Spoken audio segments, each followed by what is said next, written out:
तो सरकार बन रही है, एक सीट तो कोई फर्क नहीं पड़ता, आ रहा है जीता। लेकिन वो ये बात भूल गए, वो इतिहास भूल गए कि एक सीट ही जो है कई बार परिस्थिति होती है, एक ही सीट सरकार की चूल हिला के छुट्टी कर देती है और प्रत्यक्ष को प्रमाण की जरूरत नहीं है। जैसा दानी साहब ने बताया, मैं उस संघर्ष में साथ था।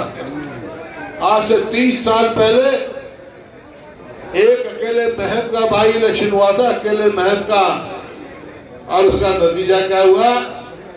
वो सरकार जिसके 87 एमएलए थे, जो लोगों के ऊपर अत्याचार कर रही थी, उसकी छुट्टी हो गई। आज वही परिस्थिति सरकार की है। सबने बातें गिनाई आपको मैं लंबी बात नहीं कहूंगा, लेकिन मेरे को तकलीफ होती है जब मैं देखता हूं मेरा किसान बाजरे की ट्रॉली भर के मंडी के सामने जाता है, उसका खरीदार नहीं मिलता, उसको एमएसपी नहीं मिलता।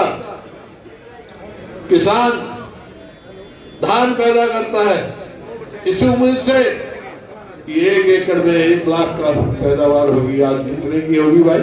30,000 से बताओ।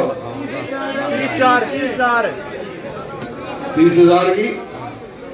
इसी प्रकार से एमएसपी तो दिखावे के लिए तो है, लेकिन किसान को क्या करके मेरा फसल मेरा वाला पहले रजिस्ट्री कराओ, जब किसान के गेट खुलेंगे। कभी ऐसा हुआ? सुना आपने? आप ईमानदारी से बताओ, हमारे समय में धान का क्या भाव था? कोई किसान का बाजरा राजस्थान के तक का यहाँ पे आके बिकता था, हमारा जो लेते। गन्ने का क्या भाव था? हमारे आने से पहले 117 रुपए। और मैं क्या छोड़ गया था भाई, हमने 6 साल में क्या किया गन्ने का? कोई भी देख लो। आज किसान बदहाल है, किसान पहले ही बदहाल है, ऊपर से एक 3 कानून ले आए और इनके मंत्री कह रहे हैं वो कानून किसान के हित में है। अरे किसान हित में कैसे भाई? एक हमारा समय क्या भाव मिला? डीजल पूरे हिंदुस्तान में सबसे सस्ता था। आज दिल्ली जाओ, बोर्ड लगा दिया है कि हरियाणा से सस्ता डीजल दिल्ली में है। पहले बोर्ड लगा हुआ था कि हरियाणा में सबसे सस्ता हरियाणा पेट्रोल। सब जानते हैं। खाद, हमारे समय में ना खाद पे टैक्स था, ना कीटनाशक दवाई पे टैक्स था, ना ट्रैक्टर मशीनरी पे टैक्स था। आज सब पे टैक्स। लागत बढ़ा दी है, किसान की आमदनी घटा दी, और फिर अब 3 कानून और ले आए। मैंने एक बात कही थी कि भाई 3 कानून आप ये ले आए, एक और कानून ले आओ कि कोई भी किसान की फसल अगर एमएसपी से कम खरीदता है तो उसको सजा होनी चाहिए, जो कल पंजाब असेंबली ने पास कर दिया। सबसे पहले कहने वाला मैं। मैंने तो 2007 में ये सरकार छुपा रही है, ये कहे मना करे। मैंने 2007 में ये नियम बना दिया था कि कोई भी कॉन्ट्रैक्ट फार्मिंग होगी तो उसकी कोई भी खरीदेगा, मैं एमएसपी से कम खरीद नहीं सकता। मेरे 2007 का कानून, और आज ये कह रहे हैं नया कानून किसान के हित में। आज मैं कह के जा रहा हूं कि आज बड़ौदा का इलेक्शन कोई आम इलेक्शन इस वास्ते नहीं है कि जो कानून बनाए हैं पंजाब में निरस्त कर दिए, अगर हरियाणा में निरस्त करना है तो बड़ौदा में जी जरूरी करनी है।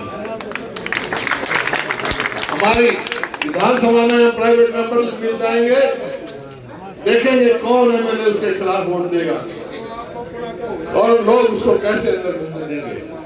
और एमएलए के दिल हिले हुए, जैसे बताया विश्वास हुआ है यहाँ से जिस दिन होगा तो सरकार की चूल हिल जाएगी और हमारी सरकार आई या ये सरकार गई हमारे हाथ में आई तो उसी दिन ये कृषि कानून जो है जो किसान के अहित के हैं पंजाब की तरह उसमें बात कर देंगे।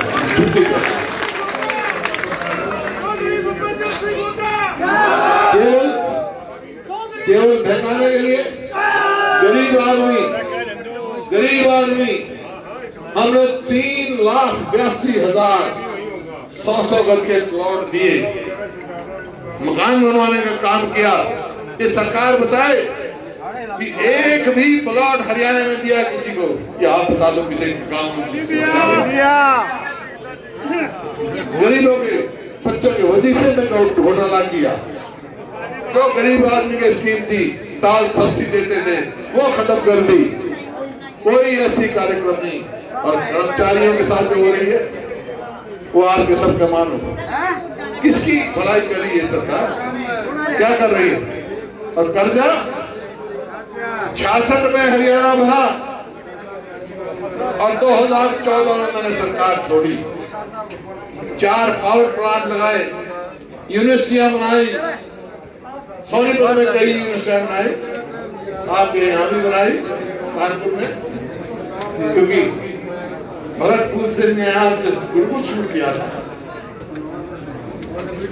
बनाई। कर्जा कुल 66 से लेकर 2014 तक हरियाणा में 60,000 करोड़ कर्जा था जब मैं छोड़ के गया। और आज कर्जा 2,30,000। एक बता दो यूनिवर्सिटी बनाई हो इन्होंने, कोई रेलवे लाइन लेके आए हो, अरे रेलवे कोच फैक्ट्री हम यहाँ लेके आ रहे थे वो भी ले गए, एयरपोर्ट बना रहे थे वो भी ले गए। आज इन्होंने किया क्या है कर्जा बढ़ाने के लिए? 4 वाक नीति पर चलते हैं। 4 वाक था एक, वो क्या कहता था कि भाई कर्जा लो, घी पियो, मरने के बाद देखा जाएगा। ये तो स्थिति में चले हुए आते हैं, बड़ी बड़ी बात करते हैं। जब दिन ये हमारे उम्मीदवार का चयन हुआ हिंदू राज का, तो छोटे मोटे आदमी ने नहीं, प्रदेश के मुख्यमंत्री ने एक बात कही कि कांग्रेस के उम्मीदवार को तो कोई जानता ही नहीं। क्यों भाई? क्योंकि ये गरीब परिवार से है, किसान परिवार से है, इस वास्ते नहीं जानते। एक ये कार्यकर्ता है, इस वास्ते नहीं जानते। तो मैं मुख्यमंत्री से एक सवाल पूछना चाहता हूं, भाई आप मुख्यमंत्री बने उससे पहले आपको कौन जानता? बनने दो, लोग बनाएंगे, सब जानेंगे आपके सामने। दूसरा आएगा इनका मंत्री, ये कहेगा भाई ट्रैक्टर का स्टीयरिंग का कांग्रेस इसलिए है, हुड्डा साहब के हाथ में दिखा गए सारे को और फिर किसी और को स्टीयरिंग दे देंगे। कहा ना, यहाँ मेरे मित्र हैं दलाल साहब, उन्होंने कहा।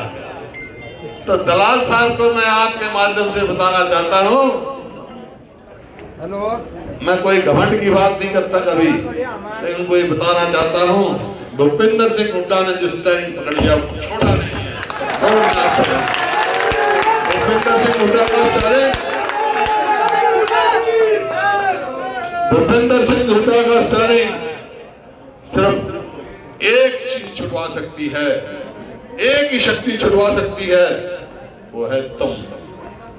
मेरे को इस बात का, मैं घमंडी आदमी नहीं हूं, लेकिन इस बात का मेरे को घमंड है अपने कार्यकर्ताओं पर, अपने साथियों पर मेरे को घमंड है। तो आप लोगों को है घमंड। और आज तक जो जहां पे जो मैंने हासिल किया है वो आपके दम की वजह से किया है। मेरे खिलाफ साजिशों की कमी नहीं रहती है, लेकिन मैं कभी किसी के सामने झुका नहीं।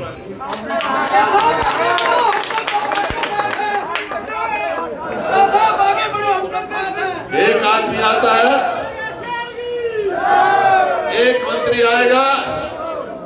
मंत्री आएगा, ये कहेगा कि भाई सरकार है हमारी, इसमें साझा कर लो। अरे मंत्री जी, ये बड़ौदा है, ये साथी नहीं बनते हैं, ये सरकार बनाते हैं, अपनी सरकार बनाते हैं। बोलो, साथी बनोगे या अपनी सरकार बनाओगे? अपनी सरकार बनानी है, अपनी सरकार बनानी है तो हिंदू राज को इतनी वोटों से जिता दो। और एक और बात कह के जा रहा हूँ, बातें तो बहुत मैंने करनी थी, लेकिन बहुत सारी बात मैं 1 तारीख को करूंगा खुलासा। तो मैं कभी तोड़ की बात करता हूँ ना, 1 तारीख को करूंगा जिस मीटिंग में। लेकिन यहाँ एक बात कह के जा रहा हूँ, कि हिंदू राज यहाँ खड़ा है, मेरा अजीज है, इसको विधायक बनाओ। आपके पैमाने में खरा उतरेगा, खरा नहीं उतरे तो मेरे को बता देना, मैं इससे छुड़वा दूंगा। और भाई चलो, मैं हल्के वाले कहे भाई इसने कहीं वो किया है तो जब मैं छुड़वा दूंगा। मंजूर है आपको?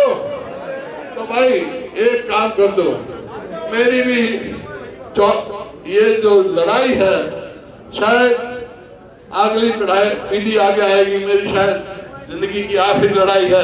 तो एक काम कर दो, अब कहीं जमानत जब्त करा दोगे? और सब एक और बात सुनो, जैसे कहता टीकरी पहला 3 तारीख तक जागू रहना है और लागू रहना है। कोई आ जाए पैसे लेकर, दारू लेकर तो चपाड़ में 5 बता दियो, मैंने बता दियो।